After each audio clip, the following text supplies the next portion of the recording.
Perkenalkan, nama saya Rido Francisco Gayus dari kelas 11 MIPA 3. Saya di sini akan membahas tentang pemanasan global, efek rumah kaca, apa penyebabnya, seberapa bahaya, dan solusinya.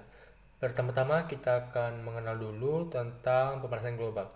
Pemanasan global itu sendiri merupakan proses meningkatnya suhu rata-rata atmosfer, laut, dan daratan bumi. Sedangkan efek rumah kaca adalah segala sumber energi yang terdapat di bumi berasal dari matahari. Sebagian besar energi tersebut berbentuk radiasi gelombang pendek, termasuk cahaya tampak. Ketika energi ini tiba pada permukaan bumi, ia berubah dari cahaya menjadi panas yang menghangatkan bumi. Permukaan bumi akan menyerap sebagian panas dan memantulkan kembali sisanya. Sebagian dari panas ini berwujud radiasi inframerah gelombang panjang ke angkasa luar.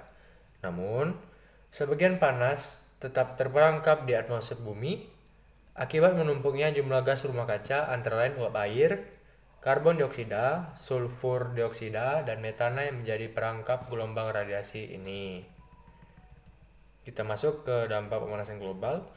Yang pertama, dampak pemanasan global yang cukup sering dipublikasikan adalah mencairnya glacier. Mencairnya glacier akan menciptakan banyak masalah bagi manusia dan hewan yang hidup di bumi. Salah satunya adalah kenaikan permukaan laut. Seiring meningkatnya pemanasan global, permukaan laut akan naik sehingga berpotensi menyebabkan banjir. Yang kedua, akibat pemanasan global itu sendiri, terjadinya perubahan iklim yang cukup ekstrim. Pola cuaca yang tidak teratur telah memulai menunjukkan efek pemanasan global tersebut. Peningkatan curah hujan dalam bentuk hujan telah diketahui di daerah kutub dan gurun. Meningkatnya pemanasan global akan menyebabkan lebih banyak penguapan yang akan menyebabkan lebih banyak hujan. Yang kita tahu juga, pemanasan global itu sendiri terjadi di daerah yang berpengaruh seperti kutub utara, di mana sebagian besar terdapat makhluk hidup hewan di sana yang kondisinya saat ini mulai terancam akibat perubahan iklim tersebut. Kita masuk ke solusi pemanasan global. Yang pertama, gunakan transportasi umum atau sepeda. Hal ini bertujuan agar mengurangi polusi udara yang cukup berpengaruh dalam pemanasan global itu sendiri. Yang kedua, minimalkan penggunaan peralatan yang mengandung CFC seperti kulkas, air conditioner yang seperti yang kita tahu di zaman modern seperti ini, hal-hal tersebut atau benda-benda tersebut lumrah untuk digunakan. Yang ketiga, matikan perangkat elektronik saat tak terpakai.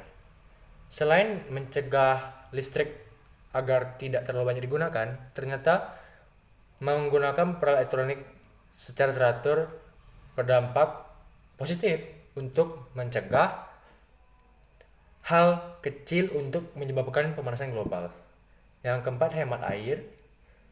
Yang kelima, reuse. Yang keenam, reduce. Yang ketujuh, recycle. Hal ini bertujuan untuk pengurangan benda-benda dan limbah-limbah yang tidak terpakai. Yang kedelapan, menggunakan pupuk dari pupuk non-organik ke pupuk organik. Hal ini bertujuan untuk membantu